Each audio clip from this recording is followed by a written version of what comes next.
Buenos días, nosotros somos el equipo número 7 que les va a hablar sobre la fisiología de transporte de gases. Nuestro equipo está conformado por Urtuzastegui Reyes Natalie, Villangulo Carla Vianey y yo, Sánchez Villegas Hugo Alberto. Bueno, se dice que si los pulmones funcionan de una manera apropiada, la sangre que sale en las arterias pulmonares y viaja en las arterias sistémicas va a tener una presión parcial de oxígeno de alrededor de 100 milímetros de mercurio, lo que va a indicar una concentración plasmática de oxígeno de aproximadamente 0.3 mililitros de oxígeno por 100 mililitros de sangre. El contenido total de oxígeno no solo va a depender de la presión parcial de oxígeno, sino también de la concentración de la hemoglobina. Entonces, la sangre arterial va a transportar 1.34 mililitros de oxígeno por cada gramo de hemoglobina. Por consiguiente, si esta presión parcial de oxígeno y la concentración de hemoglobina de la sangre arterial es normal, va a haber un transporte aproximadamente de 20 mililitros de oxígeno por 100 mililitros de sangre. Bueno, ahora hablando de la hemoglobina, casi todo el oxígeno en la sangre está contenido dentro de los eritrocitos, donde van a estar enlazados químicamente con esta. Entonces, cada molécula de hemoglobina va a constar de 4 cadenas polipeptídicas conocidas como globinas y 4 moléculas de pigmento orgánicas en forma de disco que contienen hierro, llamadas hemo, grupo hemo. En el centro de cada grupo hemo hay un átomo de hierro que puede combinarse con una molécula de oxígeno.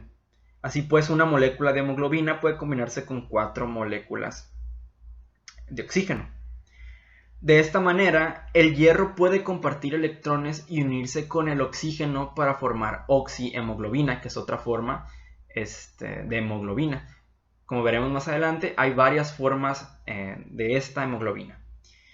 Cuando la oxihemoglobina se disocia para liberar oxígeno en los tejidos, el hierro aún se va a encontrar de forma reducida y la hemoglobina se le va a conocer como desoxihemoglobina o hemoglobina reducida.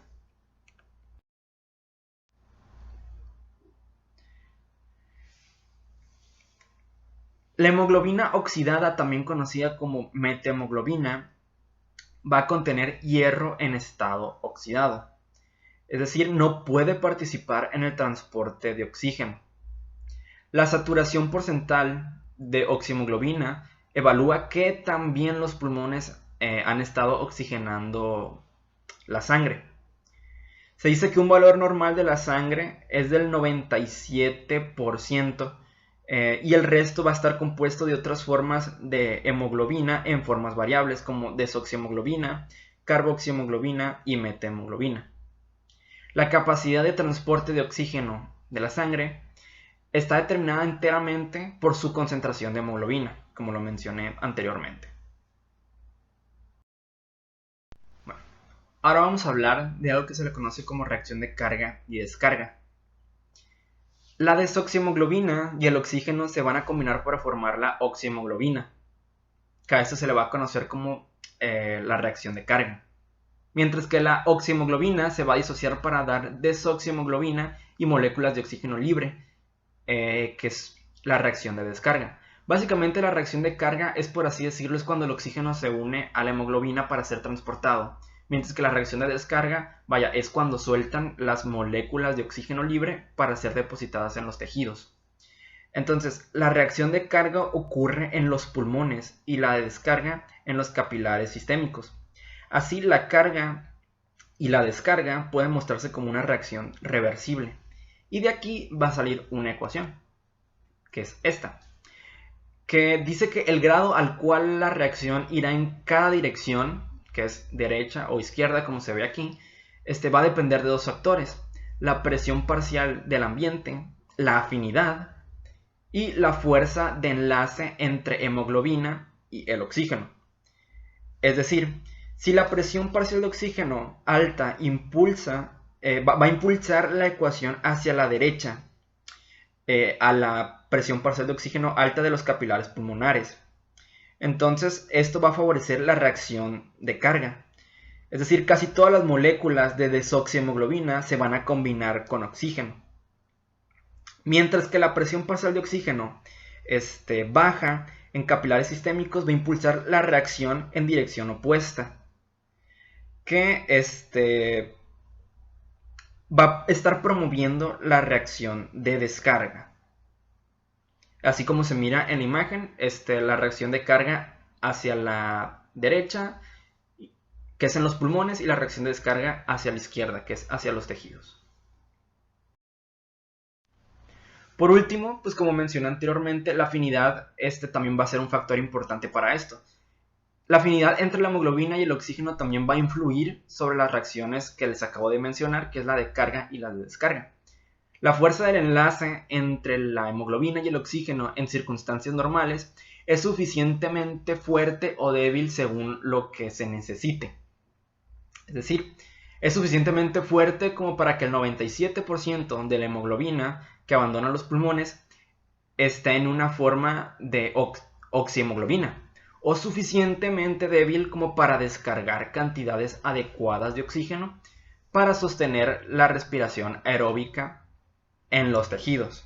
Entonces, un enlace muy fuerte favorecería la carga, pero inhibiría la descarga, mientras que un enlace suficientemente débil obstaculizaría la carga, pero va a mejorar aún así la descarga. Mientras una se facilita, otra se inhibe, por así decirlo. Hola, mi nombre es Natalie Ortuzúastegui y yo les voy a hablar de lo que es el transporte del dióxido de carbono. Como ya sabemos, el dióxido de carbono es un producto terminal del metabolismo energético aerobio y su presencia en los fluidos internos a concentraciones muy altas puede alterar el pH, por lo que este debe de ser eliminado. El dióxido de carbono va a seguir la misma ruta que el oxígeno, aunque en dirección opuesta. Va a pasar de las células a la sangre u otros fluidos internos y de ahí al exterior a través de la pared corporal del órgano respiratorio. Existen tres maneras de transportar el dióxido de carbono. La principal es mediante el ion bicarbonato, que se da en un 70% del total de dióxido de carbono. Y esto se va a hacer mediante la formación del ácido carbónico, el cual posteriormente se va a disociar y se da sobre todo en los eritrocitos, pero después hablaremos de esto.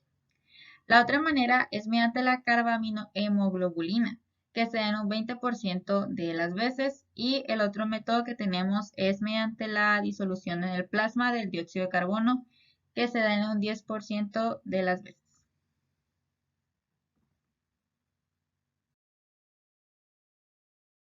El primer método de transporte del cual vamos a hablar es el dióxido de carbono disuelto en plasma. El dióxido de carbono se solubiliza siguiendo la ley de Henry, la cual, como ya vimos con el equipo anterior, dice que la concentración de un gas en solución depende de la presión y de su solubilidad. El dióxido de carbono está presente en 2.9 mililitros de dióxido de carbono por cada 100 mililitros de sangre, lo cual lo hace un gas mucho más soluble que el oxígeno. Debido a esto, las diferencias de presión necesarias para producir la difusión del dióxido de carbono son mucho menores a las que necesita el oxígeno. Y tenemos un ejemplo de esto. La presión del dióxido de carbono en los capilares pulmonares en el extremo arterial es de 45 milímetros de mercurio, mientras que la que está en el aire alveolar es de 40 milímetros de mercurio, lo que nos da una diferencia de presión de solo 5 milímetros de mercurio. Pero esta es suficiente para producir toda la difusión necesaria para que éste se pueda difundir desde los capilares pulmonares hacia los alvéolos. Esta va a ser una difusión simple, no facilitada y tampoco necesita de algún otro tipo de apoyo, ya que la diferencia de presión es suficiente. El siguiente método de transporte del cual vamos a hablar es el de la carbaminohemoglobina. Aquí lo que sucede es que el dióxido de carbono va a ser transportado en forma de compuestos carbamínicos, los cuales se consiguen de combinar el dióxido de carbono con los grupos aminoterminales de proteínas como la hemoglobina. Esto se va a dar sin ayuda de ninguna acción enzimática. El otro tipo de transporte es el del ion bicarbonato. Este se da mediante la combinación del dióxido de carbono con agua, lo cual nos va a dar ácido carbónico. Esto suele suceder de manera espontánea en el plasma, pero de manera más lenta, mientras que en el eritrocito suele darse a mayor velocidad gracias a la acción de la enzima anilasa carbónica, la cual está dentro de los eritrocitos, y también gracias al apoyo de la alta presión del dióxido de carbono en los capilares de la circulación sistémica. Debido a esto, dentro del eritrocito, pues vamos a tener mucho ácido carbónico a medida que la sangre vaya pasando a los capilares sistémicos y a medida que se acumule. Y esto va a favorecer la disociación de este en iones hidrógeno y también en bicarbonato. La liberación de los iones hidrógeno se va a ver amortiguada por su unión con la desoximoglobulina dentro del mismo eritrocito, mientras que el bicarbonato sí se va a difundir hacia afuera. Debido a esto, el eritrocito va a ganar una carga positiva neta, lo cual va a traer iones de cloruro mientras que el bicarbonato sale. A esto se le llama cambio de cloruro y sirve para poder mantener la neutralidad eléctrica, lo cual nos va a ayudar a mantener el nivel de pH dentro de los niveles normales. Pero bueno, ¿cómo va a llegar todo este dióxido de carbono al exterior? Para poder entender esto necesitamos hablar de un proceso que se llama cambio de cloruro a la inversa. Este se da en los capilares pulmonares y lo que va a suceder es que se va a convertir el ácido carbónico que habíamos obtenido previamente en agua y en dióxido de carbono, para que este pueda ser eliminado mediante el aire expirado. Esto nos sirve para poder mantener constantes las cifras de la presión del dióxido de carbono, las cifras de ácido carbónico, de hidrogeniones y de bicarbonato en las arterias sistémicas. Todo esto con la finalidad de poder mantener el equilibrio ácido-base en la sangre. El dióxido de carbono que vamos a eliminar viene de las tres vías que mencionamos anteriormente. La del dióxido de carbono disuelto, la de la carbaminohemoglobina, la cual aquí el dióxido de carbono se va a disociar de la hemoglobina para poder así ser eliminado, y de la del bicarbonato, como ya mencioné anteriormente. Ok, buen día, mi nombre es Carla Villa y voy a hablar acerca de la capacidad de transporte del oxígeno y cómo es posible que este átomo tenga la capacidad de unirse a una molécula tan compleja como lo es la hemoglobina. Y bueno, esto va a ser gracias a la composición que tiene la hemoglobina. Esta posee un grupo hemo que a su vez tiene un ion de hierro que se encuentra de manera reducida como un ion ferroso. Entonces este va a tener una gran afinidad por el oxígeno. Pero cuando hablamos cuantitativamente de qué capacidad tiene exacta de transportar oxígeno esta molécula de hemoglobina por cada gramo de hemoglobina, pues vamos a tener en cuenta que por cada gramo de hemoglobina va a haber 1.34 mililitros de oxígeno. Pero, ¿cuántos mililitros va a haber de oxígeno por cada 100 mililitros de sangre?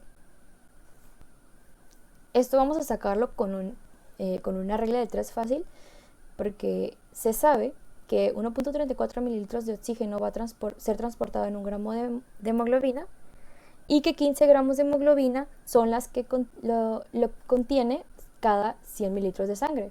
Entonces vamos a multiplicar 1.34 por 15 y nos va a dar como resultado 20 mililitros de oxígeno por cada 100 mililitros de sangre. Básicamente, si la presión parcial de oxígeno y la concentración de lo que es la hemoglobina de la sangre arterial van a ser normales, pues esta sangre va a transportar entonces alrededor del 20 mililitros de oxígeno por cada 100 mililitros de sangre. Ahora, para hablar de la curva de disociación de la hemoglobina, necesitamos recalcar ciertos términos que nos van a facilitar su entendimiento. Tenemos el P50, que va a representar literalmente la presión parcial de un gas necesaria para lograr una saturación del 50%. Entonces vamos a definir P50 en este aspecto como la presión parcial de oxígeno que va a ser necesaria para conseguir una saturación de hemoglobina del 50%, y que este va a tener un valor del 27 milímetros de mercurio aproximadamente.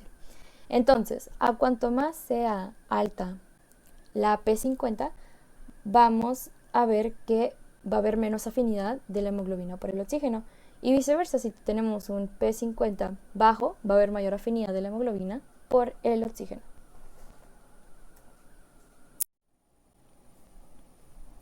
Ok, ahora hablemos de la curva de disociación de la oxihemoglobina. Tenemos una gráfica acá que va a mostrar una curva, esta que vemos aquí, que va a surgir al representar el porcentaje de lo que es la saturación de oxígeno, o más bien la saturación de la oxihemoglobina, en función de la presión parcial de oxígeno, que se representa en milímetros de mercurio. Básicamente esta curva va a mostrar el aumento progresivo del porcentaje de la hemoglobina con oxígeno a medida que aumenta pues esta presión parcial de oxígeno, ¿ok?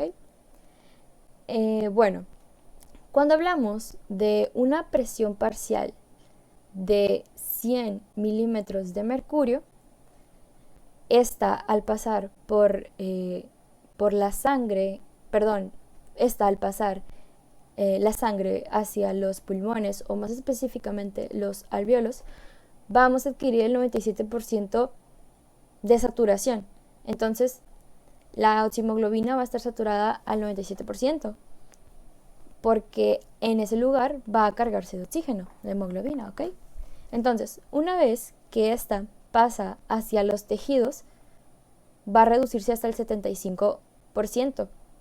Entonces vamos a hacer una pequeña resta, 97 menos 75 nos va a dar 22%. Entonces este 22% fue el oxígeno que se liberó y que se quedó en los tejidos. Vamos a hacer una pequeña regla del 3. Entonces sabemos que, como lo hicimos hace 2 diapositivas, como hicimos en representación la regla del 3, sabemos que una persona normal que satura oxígeno normalmente va a tener el 97% de saturación de oxígeno. Esto va a referir que la hemoglobina tiene 20 mililitros de oxígeno por cada 100 mililitros, de sangre, ¿ok? Entonces, ¿cuántos mililitros va a tener una saturación del 75%? Vamos a multiplicar 75 por 20 y vamos a dividirlo entre 97 y nos va a dar un resultado de 15.4 mililitros de oxígeno en 100 mililitros de sangre. Por ende, vamos a hacer una resta. Ya sabemos cuántos mililitros tiene el 97% y cuántos mililitros tiene el 75%. Vamos a restar 20 menos 15.4 y nos va a dar 4.6 mililitros de oxígeno, que nos va a representar este 22% que tenemos acá. Entonces, 4.6 mililitros de oxígeno en 100 mililitros de sangre fueron los que se liberaron a los tejidos. ¿Okay? Ahora, muy bien, ahora en cuanto a normalidades, por rigor ya sabemos que la saturación de la oxihemoglobina se relaciona evidentemente con la presión parcial de oxígeno, ¿ok?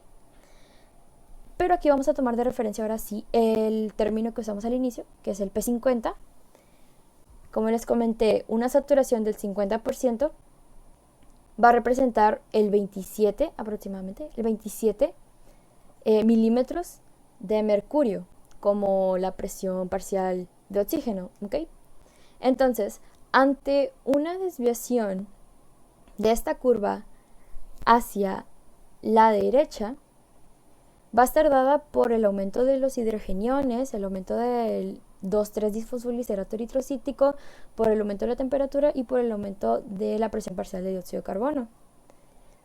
Mientras que una desviación hacia la izquierda va a ser referida por el descenso de los hidrogeniones, el descenso del 2,3-disfosfoliliserato eritrocítico, por la temperatura y por la presión parcial de dióxido de carbono. Todo a lo contrario como lo fue acá a la derecha. Y bueno, básicamente cuando hablamos de una desviación hacia la derecha de la curva, la hemoglobina va a tener menos afinidad por el oxígeno. Y cuando hablamos de la desviación de esta curva hacia la izquierda, va a tener la hemoglobina una mayor afinidad hacia el oxígeno. Existen diversos factores que, manteniendo la forma sigmoidea, van a desplazar la curva de asociación de la hemoglobina hacia una dirección u otra. Cuando la afinidad de la hemoglobina por el oxígeno disminuye, la curva se va a desplazar hacia la derecha y el P50 va a aumentar. Mientras que cuando la afinidad aumenta, la curva se va a desplazar hacia la izquierda y el P50 va a disminuir. Primero vamos a hablar de los factores que van a mover la curva hacia la derecha. El primero de estos es la acidosis, que es cuando la sangre se vuelve ligeramente ácida, es decir, tiene un pH de 7.2 o inferior. Y esto va a desplazar la curva hacia la derecha aproximadamente un 15%. Después tenemos el aumento del 2,3-difosfoglicerato o DPG, el cual es un polianión producido en la glucólisis y es escaso en la mayoría de las células, ya que inhibe su exceso la enzima que lo genera. Pero en el eritrocito va a ser bastante abundante, ya que este se une a la hemoglobina, impidiendo la inhibición de su enzima. Este se encarga de regular la afinidad de la unión de la hemoglobina al oxígeno con relación a la presión parcial del oxígeno en los pulmones. Y aquí lo que sucede es que si un adulto sano se traslada rápidamente desde el nivel del mar a un lugar con una altitud más elevada, donde la presión parcial de oxígeno sea menor, la liberación del oxígeno en los tejidos se va a reducir. Y después de unas horas, esta concentración de DPG va a aumentar, lo que va a disminuir la afinidad de la hemoglobina por el oxígeno y va a liberar la cantidad habitual de oxígeno a los tejidos. Y esto se va a invertir cuando la persona vuelva hacia el nivel del mar. También tenemos otros factores como el aumento de la temperatura, lo cual nos lleva a un aumento del metabolismo y nos lleva a lo que es el efecto Bohr, del cual les voy a hablar a continuación. Bueno, como les decía, el efecto Bohr se da cuando hay un aumento del metabolismo, lo que hace que tengamos un aumento en la concentración de dióxido de carbono y por ende vamos a tener más iones hidrógeno, lo que hace que haya una liberación de protones. Estos protones se unen a la globina y hace que se aumente la liberación de oxígeno, lo que va a disminuir la afinidad de este. Y por ende, tenemos la desviación de la curva hacia la derecha. Como podemos ver en la gráfica esta de aquí, una presión parcial de oxígeno de 100 nos va a dar una saturación de 97%, lo cual va a ser básicamente igual a cuando la curva no está desplazada. Pero si la comparamos, por ejemplo, con la presión parcial de oxígeno de 40 milímetros de mercurio, vamos a ver que tendremos una saturación de apenas 60%, a diferencia de la que veríamos cuando la curva está normal, que es de 75%. Es decir, sí produce una diferencia algo considerable.